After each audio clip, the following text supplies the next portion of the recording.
bicara sesuatu yang punya aspek-aspek sosio dan filosofis. Saya mulai dengan satu problem bahwa sebetulnya apa yang disebut dengan uang itu. Kalau kita ambil daun di pohon beringin yang barusan ditebang oleh Mulyono, uang bukan itu kira-kira. Tergantung perjanjiannya. Kalau kita sebut itu uang, ya pasti dia uang. Jadi uang adalah hasil perjanjian sosial.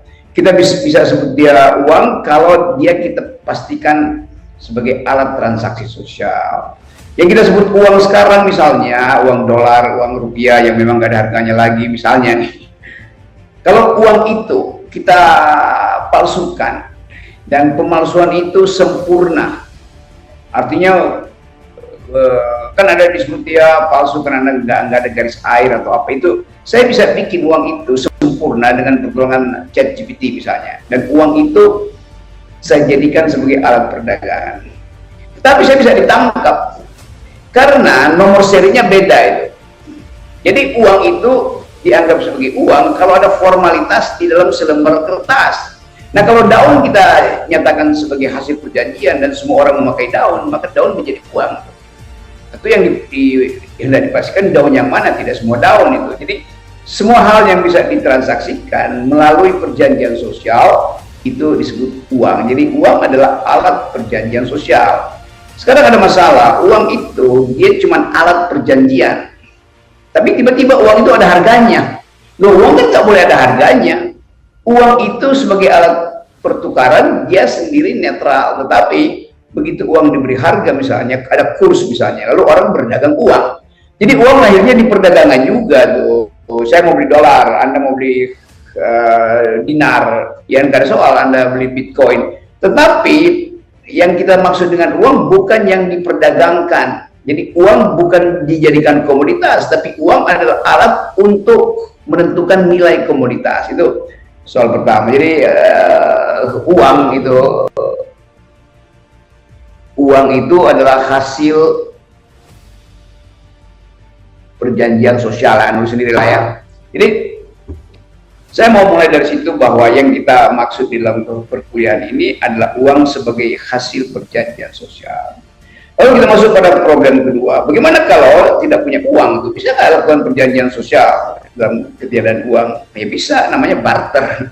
Barter itu artinya perjanjian berbasis pada jenis kemanfaatan di antara dua benda, jadi tidak diantarai dia. Oke, saya butuh jagung, Anda punya sapi, oke, sapi saya gendut tapi saya nggak bisa makan sapi karena alergi, saya butuh jagung Anda, maka walaupun sapi saya lebih mahal dari jagung, saya tukar tambah aja kan, karena saya butuh jagung. Jadi nilainya itu tidak ditentukan oleh apa yang kita sebut sebagai needs, tapi sebagai wants.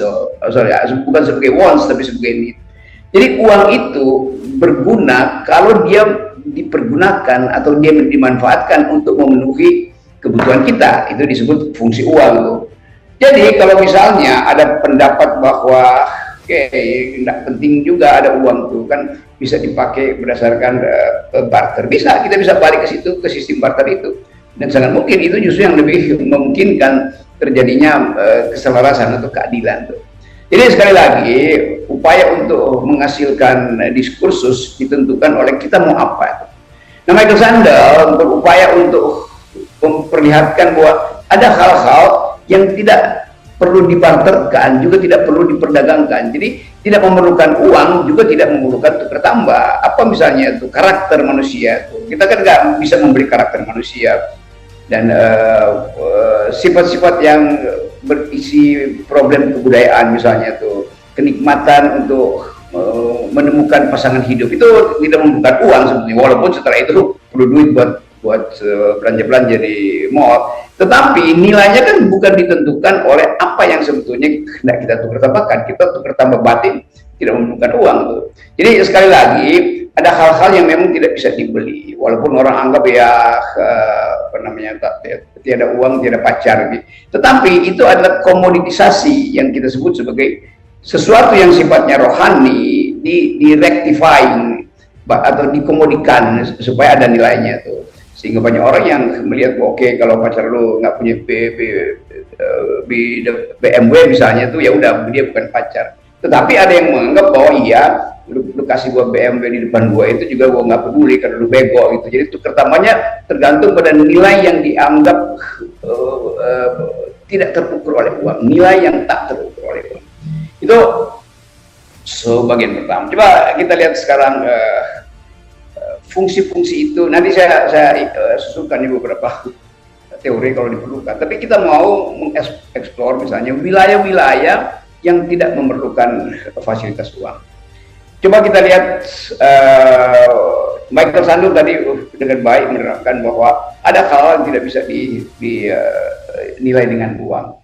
Misalnya pendidikan. Pendidikan itu sekarang mahal sekali itu. Akibatnya terjadi jual beli ijazah yang sebetulnya orang kan masuk dalam pendidikan untuk memperoleh pengetahuan, bukan untuk memperoleh ijazah.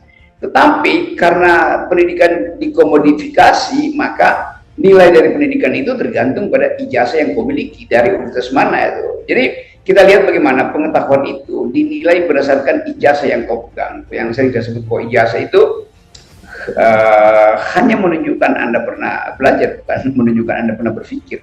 Nah itu yang kemudian masuk di dalam problem kita, bahwa kenapa orang mesti jual beli ijazah atau membeli gelar padahal dia tahu bahwa dia tolol, kan itu dasarnya begitu kan. Demikian juga suara rakyat, money politics, ngapain mesti pakai uang? Bukankah memimpin itu harus pakai otak, bukan pakai uang?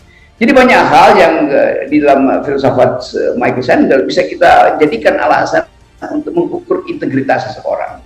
Kesehatan juga harusnya dilengkapkan aja, bukan dengan sistem kelas 1, kelas 2, kelas 3. Toh tubuh manusia itu dirancang sama kan, jumlah sel di tubuh kita sama, jumlah paru-paru kita sama tuh. Ngapain mesti ada kelas 1 untuk paru-paru dan kelas 2 untuk paru-paru yang paru-parunya orang miskin misalnya.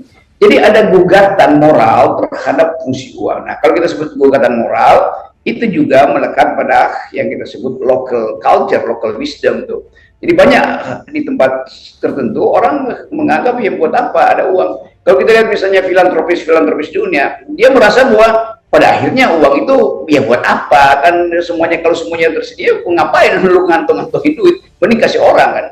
Nah sekarang kita coba lihat hal-hal itu secara lebih detail dalam upaya kita untuk memastikan bahwa di depan misalnya, kalau kita proyeksikan misalnya 5-10 tahun ke depan, apakah uang masih diperlukan ketika sumber daya itu tidak bisa lagi menopang hidup kita. Anda punya banyak uang, tapi begitu Anda tiba di supermarket, nggak ada yang bisa Anda beli, lalu Anda rampok kan.